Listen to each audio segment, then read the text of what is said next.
2020 दिल्ली दंगे मामले में आरोपी शर्जिल इमाम, उमर खालिद, मिरान हैदर, गुलफिशा फातिमा, शिफा उर रहमान और मोहम्मद सलीम खान की जमानत याचिका पर सुप्रीम कोर्ट में शुक्रवार को अहम सुनवाई चली। जस्टिस अरविंद कुमार और जस्टिस NV अजीरिया की बेंच इस मामले की सुनवाई कर रही है। इस दौरान अदालत में सभी आरोपियों के वकील अपनी अपनी दलीलें पेश कर रहे हैं। सबसे पहले गुलफिशा फातिमा की ओर से वरिष्ठ अधिवक्ता अभिषेक मनु सिंघवी ने दलीलें रखी। अधिवक्ता मनु सिंघवी ने अदालत को बताया कि गुलफिशा पिछले 5 साल से जेल में बंद है। पहली चार्जशीट 16 सितंबर 2020 को दाखिल हुई थी, जिसके बाद हर साल सप्लीमेंट्री चार्जशीट दाखिल की जाती रही। सिंघवी ने कहा कि इस केस में ट्रायल में देरी हो रही है, आज तक आरोप तय भी नहीं हो पाए।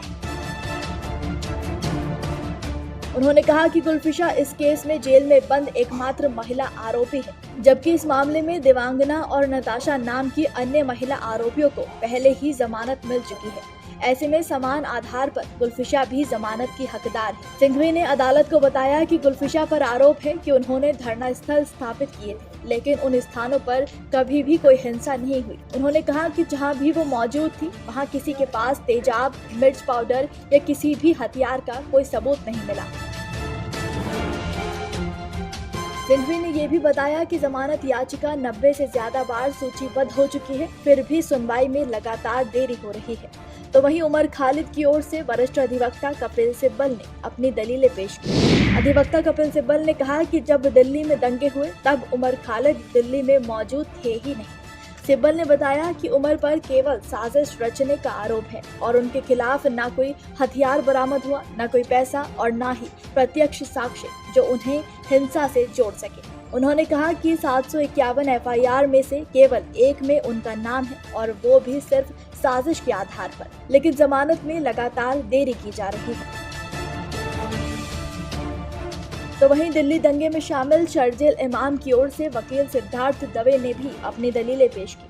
वकील सिद्धार्थ दवे ने कहा कि अभियोजन पक्ष को इस मामले की जांच पूरी करने में 3 साल लग गए। FIR 6 मार्च 2020 को दर्ज हुई थी, जबकि पहली चार्जशीट 16 सितंबर 2020 को और अंतिम सप्लीमेंट्री चार्जशीट 7 जून 2023 को दाखिल हुई। उन्होंने कहा कि अगर 5 साल बीत गए हैं तो इसमें मेरी कोई गलती नहीं है, मेरी ओर से कोई देरी नहीं हुई। दवे ने बताया कि शर्जिल की गिरफ्तारी 25 अगस्त 2020 को हुई थी और वो तब से लगातार जेल में है। उन्होंने कहा कि शर्जिल पहले से ही जनवरी 2020 में दर्ज एक अन्य FIR में हिरासत में था। चौथे आरोपी ताहिर हुसैन की ओर से भी मनु सिंघवी ने दलील दी है। मनु सिंघवी ने कहा, बेल नियम है, जेल अपवाद। सिंघवी ने सुप्रीम कोर्ट के पुराने फैसलों का हवाला देते हुए शीर्ष अदालत में ये दलील दी। उन्होंने कहा कि ताहिर हुसैन से मिले पैसों से आतंकी गतिविधि होने का आरोप लगा। पैसा कितना था, कहां से आया, इसका कोई सबूत ही नहीं है। मुझे ताहिर हुसैन से जोड़ने के लिए कोई कड़ी नहीं मिली, पुलिस को मिली तो दिखानी होगी। अभिषेक मनु सिंघवी ने कहा कि हम अनिश्चितकालीन जांच नहीं कर सकते। अदालत को किसी दिन इस तरह की पूरक चार्जशीट दाखिल करने के बड़े मुद्दे पर भी फैसला करना चाहिए। उन्होंने कहा कि तारीखों की सूची पर गौर किया जाना चाहिए और सरकारी पक्ष जिस तरह से असाधारण देरी कर रहा है उस पर विचार किया जाना चाहिए। सीनियर वकील कपिल सिब्बल और अभिषेक मनु सिंघवी ने बताया कि दिल्ली पुलिस द्वारा गुरुवार देर शाम जवाब दाखिल किया गया था, इसलिए अदालत ने अब याचिकाकर्ता वकीलों को जवाब पढ़ने का समय दे दिया है। मामले में अगली सुनवाई सोमवार यानी 3 नवम्बर को होगी।